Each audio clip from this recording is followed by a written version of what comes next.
not been for the I am who was on our side. Now may Israel say, if it had not been for the I am who was on our side, when men rose up against us.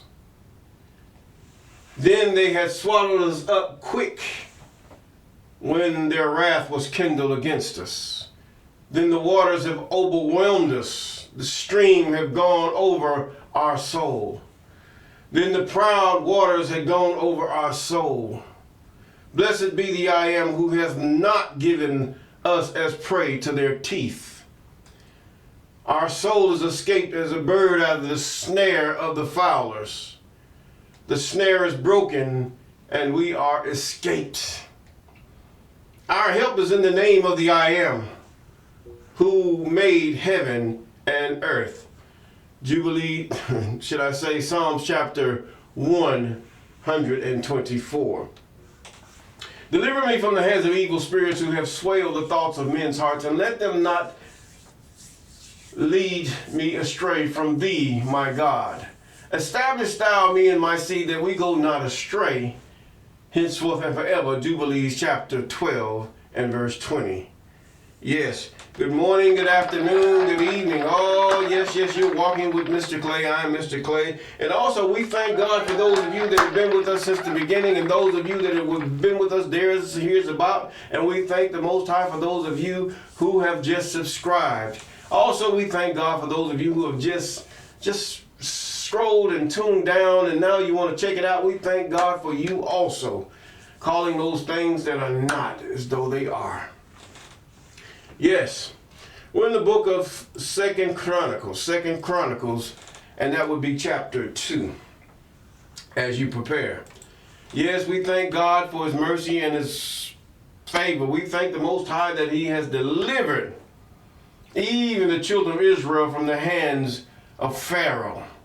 At first it started out good. Abraham came, the Egyptians and the Israelites, the children of Jacob were intermingling. They were friends. They didn't have there was no labor or forced labor or slavery, as the West would call it.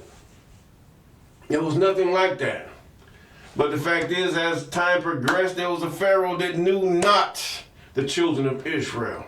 He knew not the children of Israel, and he made them to build different things, and he made them to work with rigor, appointing taskmasters over them. This would also tell you how the colonizers, where they got their ideas from. But either way, after time has passed, God had raised up a man named Moses. Now, before this time, Noah, the law, statutes, commandments, and ordinances was carried over with Noah. But somehow, there's no mention of him. There was mention of a God, and over time they forgot. Do you not know, even in this time, we have doctrines and things hidden from us and certain things torn down that the children of the ancestors would forget. They have appointed scholars and scribes and people and teachers to make you to forget, even according to the word of the Most High, till you get so sick of your ways and your mentality that you say, God, teach me your law. I don't want to know about no Isis. I don't want to know about all this. I want to know your law, statutes, commandments, and ordinances. Because it is a law that makes wise the simple. According to the psalmist, yes, makes wise the simple. More to be desired are they than gold, yea, than much fine gold, sweeter than the honey of the overcoat. By it you are delivered. By it you can obtain favor from the Most High. Because what? The law is the measure of holiness. It's the measure of holiness. I can tell you to be holy all day, but what do I use? How do I know I'm holy? See, this is a foolishness that the heathen have come up with, and even some Israelites. Oh, you got to live right. Well, how do I live right? By what standard do I live to live right? Or to be that way before the Most High? By what standard? The law. Thou shalt not commit adultery, thou shalt not commit this and that. You should love your neighbor as yourself. That's not being in debt to what I need to know. What is the standard? What can I use to measure how I stand before God? You can say all this New Testament stuff, but it doesn't give me any definition of anything. It says prayer. How do I pray? I go to the Psalms. There's prayer all through it. I can read the Old Testament and the law. There's prayer all through it. But then you have this enemy, these Satans that come and say, well, the law is passed. This is confusion. You're going to have to take God and grab him and hold on to him. I mean the law. The law is the way, the truth, and the life that we should live. The law is the way, the truth, and the life that we should live. Then he delivered Israel out of the hands of Pharaoh. The great and mighty signs. And he reissued this law back to the Most High. He reissued it back. Yes, he did. But yet they were so pagan and so every man going after what seems right in his own eyes that eventually they said, we want to be like those because they got a king. God said, okay. Samuel says they rejected. He said, they don't reject you, they rejected me. So now you have your kings, and they have raped, pillaged, collected many wives, have done all that which was wicked before the Most High. And there was a point that they did live right. Yes, they did.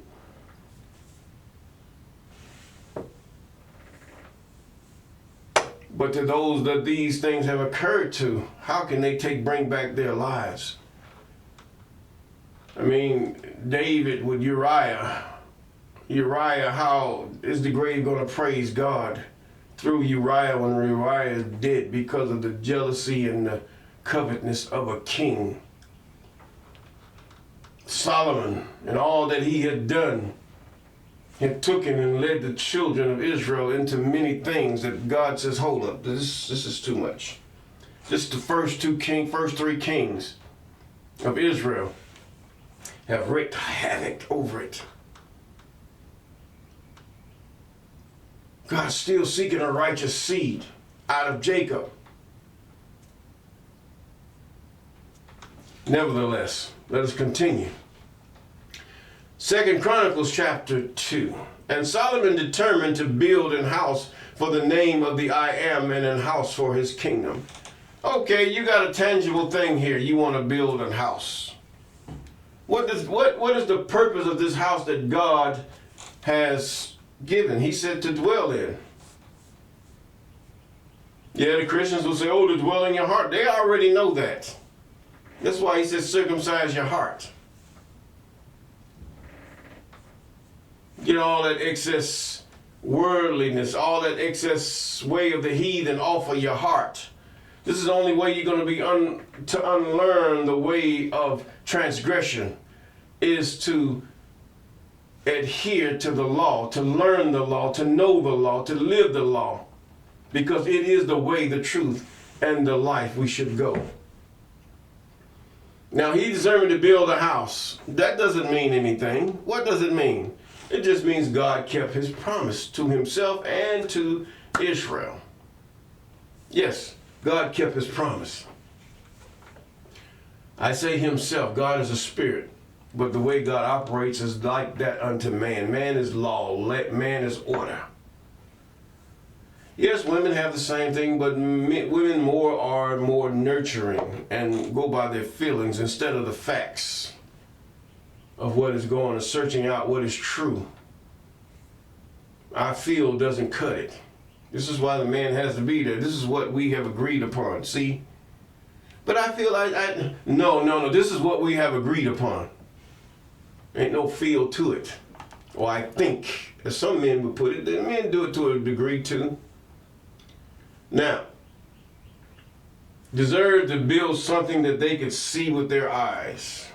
You don't need to see nothing like that. God is wise. You know these people, we all are paganistic in a certain way, to the one we want to see. We want the power of the Jedi. We want the power of those superheroes that we see on television every day. Sometimes it culminates into us going into witchcraft and all manner of evil. Because we want the power. But have you ever thought about it? It's power over men. God he doesn't care about him having power over men. He knows he has it. But what he does, he gives you power through the law. In what? Governing yourself. Now, that's for you people who says, well, we don't need all that. No, you want to do what seems right in your eyes. I have listened to something. Now, if you can sit up there, I like that saying. I don't know where I picked it up from. But if I want to go through a traffic stop or an intersection, and I keep on going without regard to anyone. You know, every time I go through it, and then someone, either they have an accident or either I have an accident. Every time I go through this intersection. Common sense would say there has to be some kind of way that we can have order. If you come to the stop first, then I have to go. If I come to the stop first, you have to go. This is order. This is loving your neighbor as yourself. This is law. I mean, it's common sense, really. You was there first, go ahead. But sometimes people just don't want to obey the law. The law, right, true, is for the one who disobey it. But also, the law is for those who don't know it, or who need a measure that they're doing what is right. Now, we cross the street. You know, the one that's on the right has the right of way to turn or whatever he's going to do. These things are common sense. But yet people, we began wicked in all kind of laws. We know the law is in ourselves, really, but we have a measure of this law. It's already there. But some just insist because of their pride and because of their riches and because of their status in life or because they just mean and evil and figure they got a little muscle or she got a little shape, she can run over anything. But God can make that muscle weakness and he can make that beauty look like a dung heap. Be humble before the Most High, your God. Yes. Let us continue. I can rant on. But either way, Solomon told out 70,000 men. That's 70,000 men to bear burdens. And 80, that's 80, to hew in the mountain. Woo! That's a lot of people. And 3,600 to oversee them. In other words, to direct things. They were not slaves. No, they wasn't.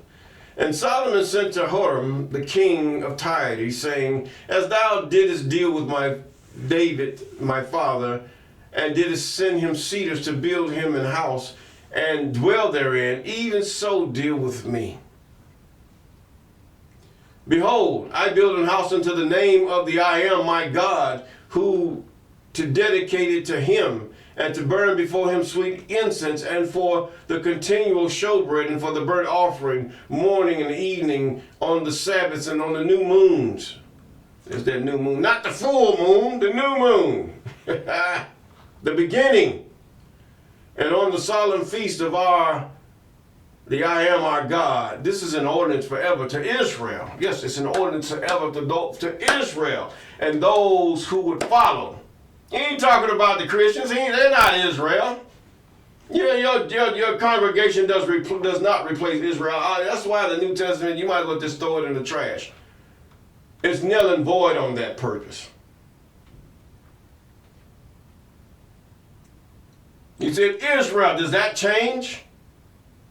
God told David that. God told all the prophets before that, shall be a statute unto you forever. Didn't he say that? He didn't say to all the world. They're going to give you their opinion anyway. Why are you going to sit up there and listen to the world and their opinions?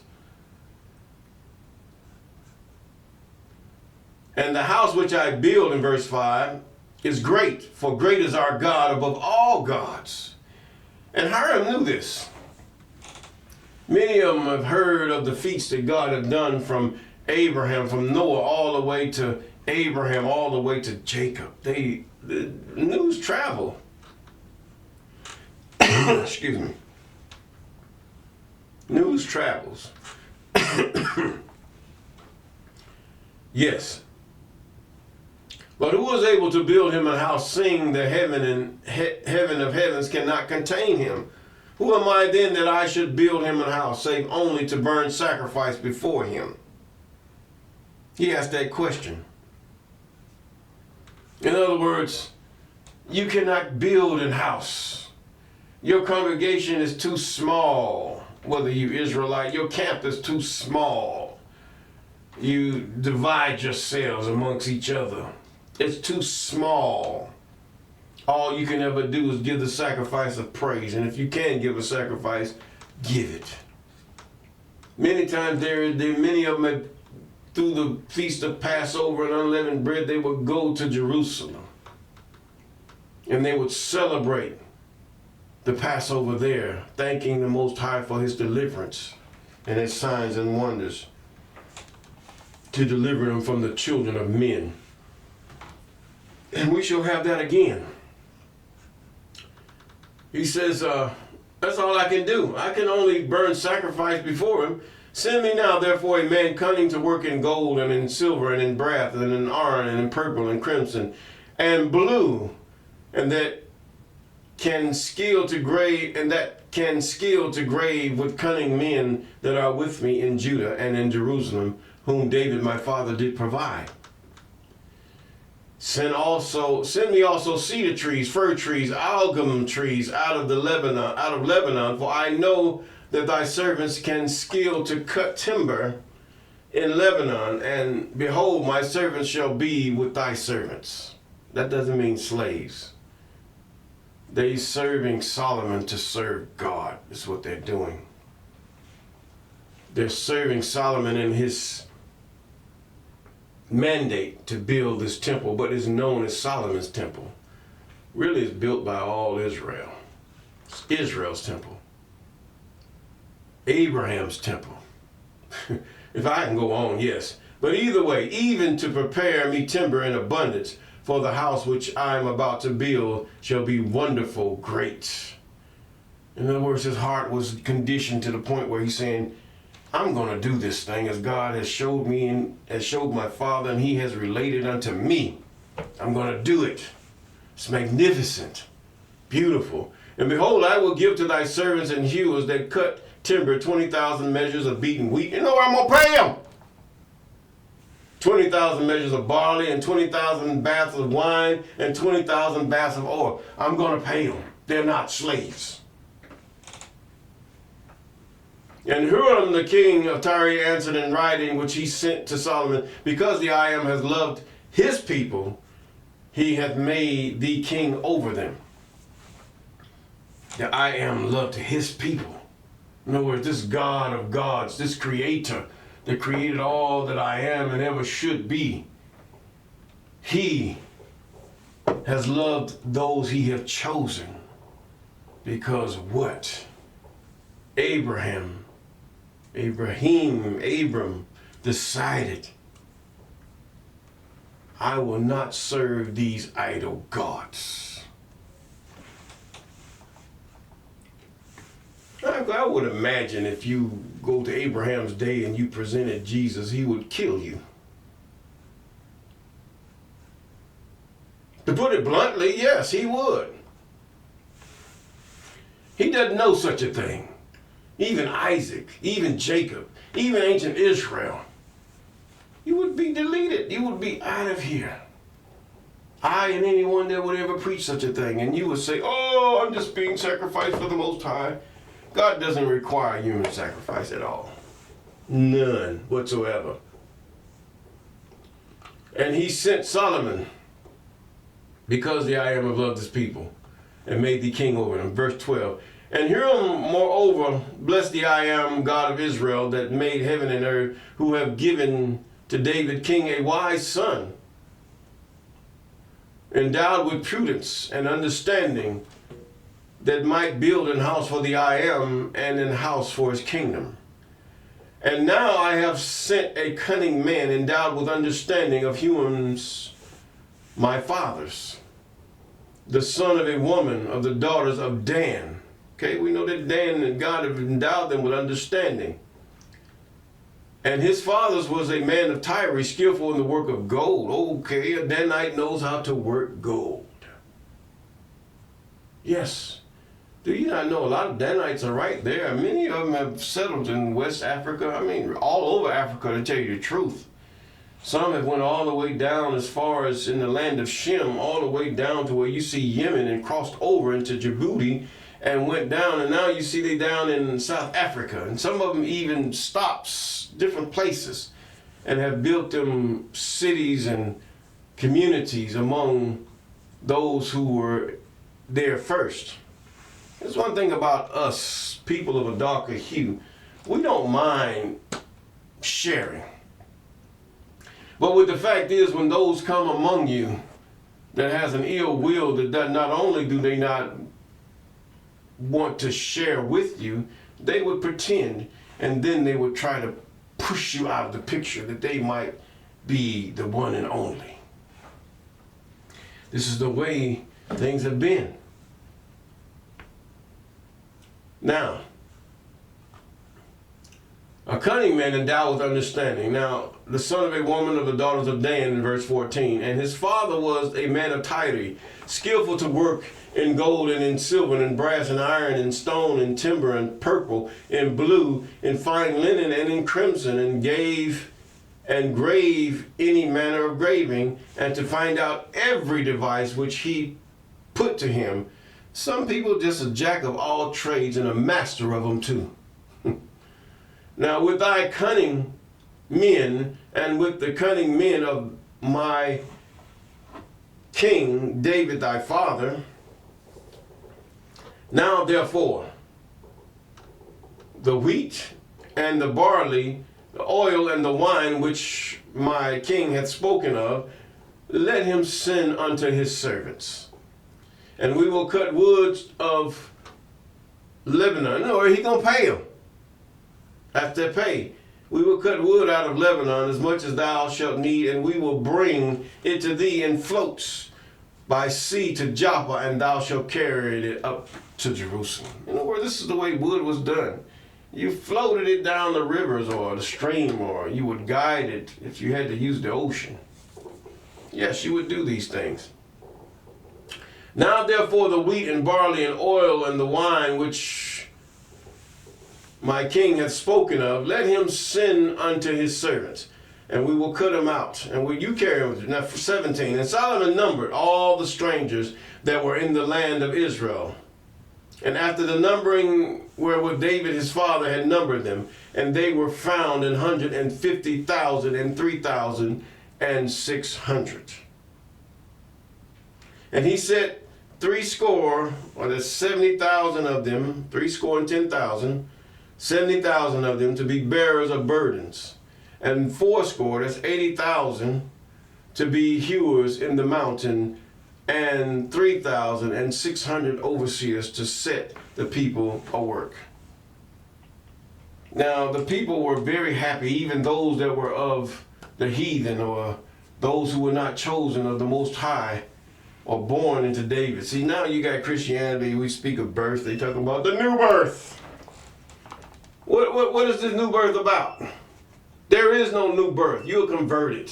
There's no such thing as a new birth. Converted.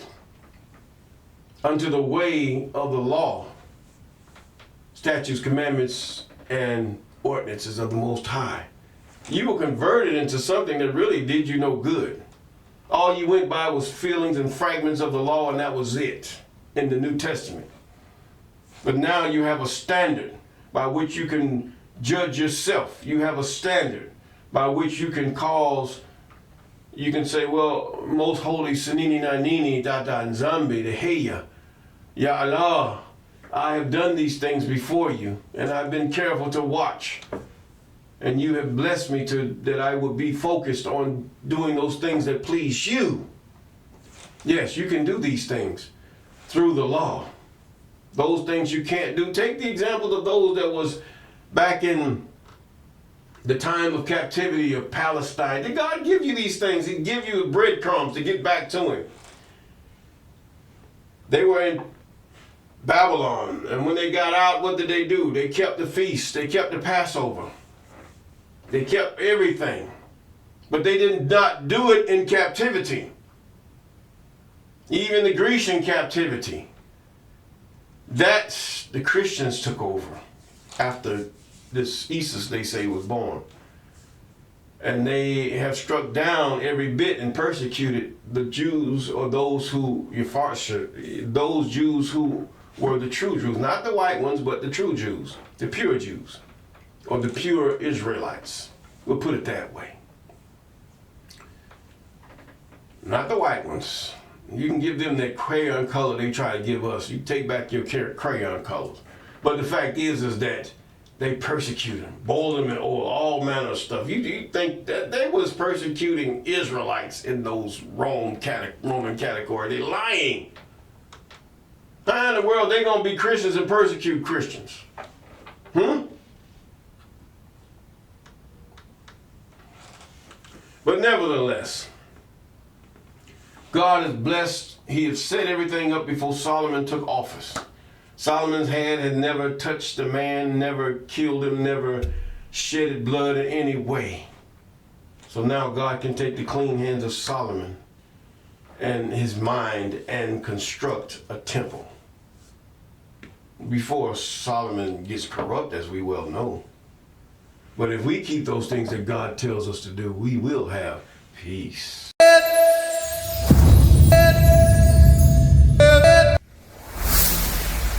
Walk with me.